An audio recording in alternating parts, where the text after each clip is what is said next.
Hi everyone, I'm Cal Spriggs. With the release of the 10th edition Tyranids codex, I wanted to refresh my Tyranids army and get them all ready for the tabletop. Today I'm going to show you how I did that. I've been collecting Tyranids for over 17 years, and at this point I've accumulated a lot of different models. I have some rather interesting and unique models. I have some scratch-built stuff. I have a lot that I've accumulated secondhand, so it's either in pieces, partially assembled, partially painted. I have some stuff that I've kit bashed and custom built. I have a lot of genestealers and a lot of hormagaunts. And you can see those are in various states of repair. And I've also got some scratch-built models that are unique. In my case, Tiny the Hierophant Biotitan. And as I've accumulated those, the different editions have been more increasingly less friendly at times to my army builds, so a lot of these models have been put to the side, like my poor Carnifexes, who I really haven't used very much up until recently, where I'm hoping I can play them a lot in 10th edition. So as I go through all of these, I'm trying to get them all tabletop ready so that I have the ability to mix and match and actually utilize all of these really awesome models that I have. A lot of them need repairs. You can see a lot of hormagaunts are broken off their bases and such. But here it is, my entire Tyranids army. There's a lot of models there, as you can see. So this is going to be a lot of work. But hopefully in the next couple days I can knock all this out and get it ready for the tabletop. Now, one of the first things I have to do is reassemble a lot of my broken models. As you can see, my poor Lictor has seen better days. He's in rather more pieces than I'd like. So one of the very first things I did was get out all of my broken models. You can see here I have the Red Terror, which is one of those models that Games Workshop no longer makes. And trying to find all the pieces, trying to assemble them all. In some cases, I just don't even have the pieces anymore. But with the Red Terror, it's pretty easy, just gluing on the one broken off Talon. Now, this is a really cool model. I'm actually pretty disappointed that Games Workshop no longer makes him. Granted, he was a pewter model. The one I've got is the pewter edition. They shifted him over to fine cast, and with how thin his body parts are, fine cast is just not workable for having a model that you actually play with. But a really cool model. His rules used to be awesome too. He could swallow people whole. I mean, what's not to like? With the Lictor, this guy has been broken a lot of times. I probably should have pinned him at this point, but it actually goes together pretty easy. And I use accelerant when I'm gluing these models together, so that helps tremendously as well. At some point, I definitely want to replace my older Lictor with some of the newer ones. I also want to get the new Death Leaper model. But for now, I have my derpy-looking one, and, you know, I've had them a while, so I'm kind of attached to them. Next up, I have my Raveners. These guys are there to accompany the Red Terror. There's no rules for the Red Terror now. I'll probably just use them as an additional Ravener until and unless they release new rules for them. So they're good enough. No major damage to them. Next on the table, I have these old, really old hormagaunts. Now, I got these guys as an eBay lot. Games Workshop obviously doesn't make them anymore, and they're just really weird. You can definitely see the alien xenomorph vibes on them, and these ones, as you can see, somebody actually weighted down with quarters so they stand better. It's the first time I've ever bought models and got money. But yeah, so they're kind of weird looking. I haven't really known what to do with them or how to use them because they don't look like normal hormagaunts.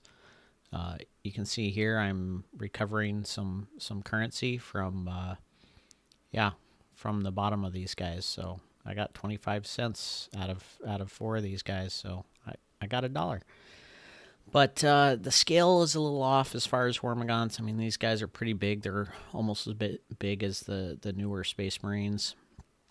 And then some of them are smaller as well. So they're all just kind of weird. Trying to classify where they fit. These were some of the original Tyranids, and yeah, they don't really fit in with the current line very well. They look cool and they're recognizably Tyranids, but I mean, here's a newer hormagaunt, and you can see some of the smaller ones are kind of close in scale, but they look radically different, and it's kind of jarring when you put them on the tabletop. I thought about using them as genestealers, but as you'll see in a bit, I have a lot of genestealers, more than I can use, short of an apocalypse game. So here I am starting the paint job. Now I'd initially prime these guys with a yellow desert sand color from Army Painter. And now I'm just going through, and every kind of cutting edge in my army is all painted with Uriel yellow from Citadel paints. Now, I like this because it's a relatively small thing, but it stands out very bright, and against the more muted flesh color that I chose with that yellow desert sand, it really stands out well. Now, I had a lot of these guys to paint. I had about 46 genestealers that I had to paint still. I had the 3 Raveners. I had a lone hormagaunt that somehow had escaped getting painted before. And then I had those 14 older metal hormagaunts that I had to paint. So I put on some music, I hit record, and I worked my way through the stack. Now I have a standardized color palette throughout this army. I use that yellow desert color for their flesh, a black that I often do a gloss coat on for their armor, their chitness armor, and then for their tongues and eyes and stuff, I use either corn red for the tongue and mouth parts, and I typically use either orange or brighter red for their eyes. Now, going through 46 genestealers is obviously not a ton of excitement for me, but I muscled through pretty well, put on some music, and just thought about the cool things that I like about this army. And I gotta say, Tyranids has always appealed to me because at the time I got into them, I could build them as a entirely close combat army. You might have seen from the opener, I did not have any shooty bugs in the entirety of my army list. I have all close combat. I have some brain bugs in the form of zoanthropes and hive tyrants, and I like playing it that way of having just this unending horde that comes after you, that's unstoppable and just ridiculous numbers, and that's essentially what I've got here, along with some carnifexes and some bigger bugs. I have my Trigon and such that are just kind of lumbering forward, intermixed with the little guys, and I enjoy that play style a bit. I actually took this army to the Austin Games Workshop Open a few years back with that army list. It was in the end of 8th edition. It did not do very well, obviously.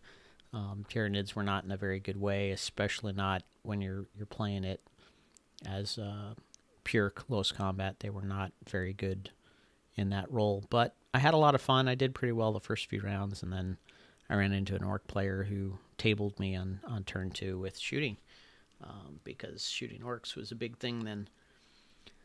But yeah, so I muscled through. You can see now I'm going through and I'm using sepia as a shade to go ahead and provide that contrast, to draw out the details of these models. The cool thing with a lot of the old genestealers and especially these old metal hormagaunts that I've got is they actually do have a lot of detail. Here I am with my single Tyranid warrior. Now this guy is, again, a little different. I took a pair of metal gargoyle wings and glued them on them because at the time they had rules for winged Tyranid warriors, Tyranid shrikes. So, yeah, I'd converted him up a few years back and then just never got around to converting the other ones. But yeah, I'm muscling through all the Tyranids here. Like I said, 46 genestealers, plus all those the 14 hormagaunts and the raveners and everything.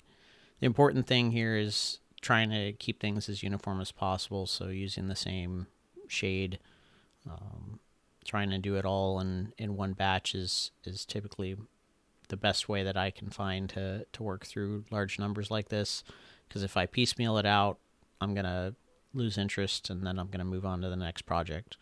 So I went through them all relatively quickly. You can see me now putting the black armor on these guys, and for this I just used contrast Black Legion. It worked great over the already painted desert yellow, and I had to do a couple passes in a couple spots, but other than that, it goes on real smooth, and I like how it looks, especially compared to the standard Abaddon Black, which can get kind of gloopy and thick. But yeah, I painted the black armor on these guys, on the genestealers as well, and on the Red Terror I went through with Corn Red. Really like how this looked, especially against the yellow. It provided a nice contrast and makes him stand out really well. And I picked that out on all of his armor. He doesn't have eyes, so I normally go through as I'm doing this and try and identify the eyes and think about painting those. The Red Terror has no eyes. Apparently he's this subterranean behemoth that just rises out of the ground and eats you. He hears where you're at, so creepy dude. I really love the model. But yeah, I went through, made sure I had all the contrast painted on him as well for the painting him with the shade. And same with the Raveners, got them coated with the sepia shade, and it really again helps that detail pop out and gives them kind of a neat orangish yellowish color on top of the desert tan. So, but yeah, the Raveners, they're really interesting in this edition. I think they're going to be fun to play with on the tabletop. I did the same armor-wise on my warrior, made sure he matched the others, and then I actually painted his wings. He's going to go in with a group of melee weapon warriors who have no ranged weapons, wings and all. I think he'll be fine. And then I went through the entire army, the entire force here, and I painted all their tongues because, yeah, Tyranids all have the slopperly looking tongues sticking out, kind of like alien style. So had to go through and paint each one. If you've ever painted 46 Genestealer tongues in a row, you know how entertaining that can be. But I had some good rock music going on and got in the groove and knocked it all out. Something else I find really helpful for big projects like this is having that wet palette there. It allowed me to just take a little bit of paint at a time and not have to constantly be going back to the pot and judging where I was on everything. Picking out the Cthulhu-esque face tentacles on those guys is always fun there. And then, yeah, I'm going through doing the black armor on my Genestealers at this point. And the nice thing with this project was it let me take stock of all of the different Tyranid models I have. I got them all assembled and on the table, and here they are. 111 hormagaunts. I am pretty sure I lost one at the GW Open in Austin when my army took a spill, but 111. 66 Genestealers, along with 3 Broodlords. And I got all these guys painted and ready for the tabletop. It was a lot of work, but I'm pretty happy with how they turned out. I'm going to go ahead and do a part 2 where I go through the bigger monsters, but there they all are. Here's my Raveners after they've dried, along with their boss, the Red Terror. Again, pretty happy with how they look. Thank you for watching, guys.